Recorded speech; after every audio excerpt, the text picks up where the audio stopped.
नमस्कार दोस्तों, हमारी आज की कहानी का नाम है पीहर। अरे तुम्हारा चेहरा इतना उतरा हुआ क्यों है बेटा? क्या हुआ? दुल्हन बनी प्राची से उसकी सास शीला जी ने पूछा। कुछ भी तो नहीं मम्मी जी, प्राची ने सर झुकाए हुए जवाब दिया। उसे बहुत आश्चर्य भी हो रहा था कि सासू माँ ने उसका हाल कैसे पूछ लिया। प्राची की डोली कल ही इस आंगन में उतरी है। मम्मी जी बोल रही हो और माँ से मन की बात भी छुपा रही हो। क्या बात है? अपने घर की याद आ रही है या और कोई परेशानी है यहाँ? प्राची के कुछ ना बोलने पर शीला जी वहीं बैठ गईं और उसको भी अपने पास बैठा लिया। उसके कंधे को थपथपाकर बोली, देखो बेटा, अभी तक घर में हम चार लोग, तुम्हारे पापा, रोहन, मैं और स्नेहा ही थे। अब तुम भी इसी घर का हिस्सा बन चुकी हो, तो अपने मन की बात, परेशानियां, उलझन मुझसे बेझिझक कह सकती हो। क्योंकि मेरे लिए तो जैसे स्नेहा है वैसे ही तुम हो, बल्कि स्नेहा से भी बढ़कर। क्योंकि स्नेहा तो एक दिन अपने घर विदा हो जाएगी, तुम्हें यहीं हमारे पास रहना है। एक बात और जान लो बेटा, कि घर में किसी की बात बुरी लगे या किसी से शिकायत हो तो यहीं कहना, अपने पीहर या अन्य किसी के सामने नहीं। क्योंकि इस घर की मान मर्यादा अब तुम्हारी भी जिम्मेदारी है। प्राची अपनी बड़ी बड़ी आंखों से मन ही मन आश्चर्यचकित होती हुई शीला जी की बातों को बहुत ध्यान से सुन रही थी। वो यही सोच रही थी कि भला सास ऐसी भी होती हैं। जी मम्मी जी, मैं आपकी बात का पूरा ध्यान रखूंगी। तो अब बता दो, क्या हुआ था तुम्हें? वो मम्मी जी, दरअसल मेरी सुबह सुबह दूध लेने की आदत है। ना मिलने पर बहुत बेचैनी कमजोरी सी लगती है। बहुत सहमे हुए स्वर में प्राची धीमे से बोली। अरे तो रोहन या स्नेहा को ही बता देती। कोई बात नहीं, अभी मैं स्नेहा के हाथों भिजवाती हूँ। फिर तुम फटाफट तैयार होकर नीचे आ जाना। अभी सारे मेहमान भी हैं घर में और कुछ रस्में कल बाकी रह गई थी, वो पूरी करवा दूँ।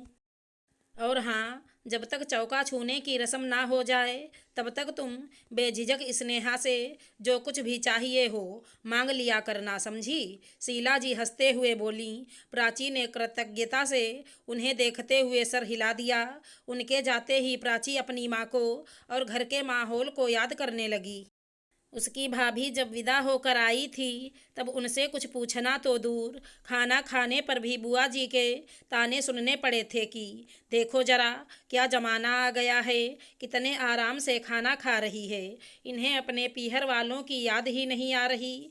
तब प्राची को बुआ जी की बात ही नहीं समझ आई कि भाभी के खाने से उनके माता पिता की याद का क्या लेना देना।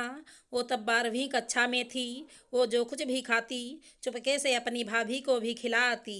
एक दिन माँ ने देखा तो बहुत डांटा था उसे कि वो इस घर की बहू है तो वो सब कुछ नहीं खा सकती जो प्राची खाती है।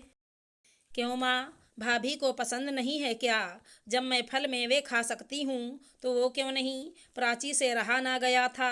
अच्छा, तो अब तू मुझसे जुबान लड़ाएगी उस पर आए खून के लिए? माँ क्रोध में भर उठी। माँ, भाभी जब अपने घर में आ गई तो अपनी ही तो हो गई, पराई कहाँ है?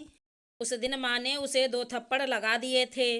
भाभी उसे बचाने आई तो उन्हें माँ ने क्या कुछ नहीं सुनाया था। दोनों ननद भाभी एक दूसरे से लिपट कर रोती रही थी। उस दिन से प्राची के मन में सास ससुराल आदि के प्रति खौफ सा बैठ गया। उसकी भाभी को अपने मन से कहीं आने जाने कुछ भी करने की छूट नहीं थी। भैया बेचारे संकोच में माँ को कुछ कह नहीं पाते थे। इसीलिए प्राची को शीला जी के सद्व्यवहार पर आश्चर्य हो रहा था। तभी स्नेहा ट्रे में उसके लिए दूध और साथ में थोड़े से ड्राई फ्रूट लेकर आ गई और बोली, भाभी, मम्मी ने कहा है कि ये पूरा ख़त्म हो जाना चाहिए क्योंकि रस्में पूरी होने में समय लग जाएगा और खाना खाने में देर हो जाएगी। दीदी आप भी बैठो ना मेरे पास, आप भी खाओ।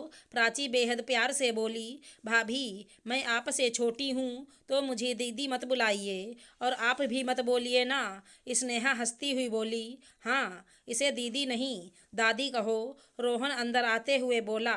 तीनों हंस पड़े।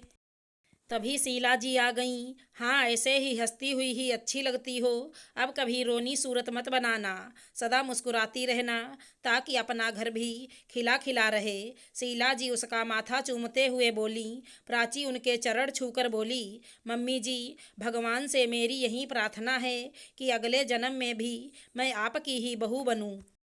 बहू क्यों, बेटी क्यों नहीं? शीला जी ने मुस्कुराकर पूछा। क्योंकि मम्मी जी, अपनी बेटी को तो सभी प्यार दुलार कर लेते हैं, बहू को तो आपसे ही इतना लाड़ मिल रहा है, इसलिए। प्राची उनके सीने से लगकर बोली। शीला जी ने भी उसे अपनी बाहों में भींच लिया। ये क्या, मुझे अब प्यार नहीं करोगी? सारा प्यार बस भाभी को? स्नेहा आंखें झपकाते हुए बोली। आजा जलकुकड़ी, अब तुम दोनों ही मेरी दो आंखें हो। शीला जी ने उसे भी लिपटा लिया। तीनों की आंखों की कोर नम हो चली थी। आशा करती हूँ हमारी कहानी अच्छी लगी होगी। धन्यवाद दोस्तों।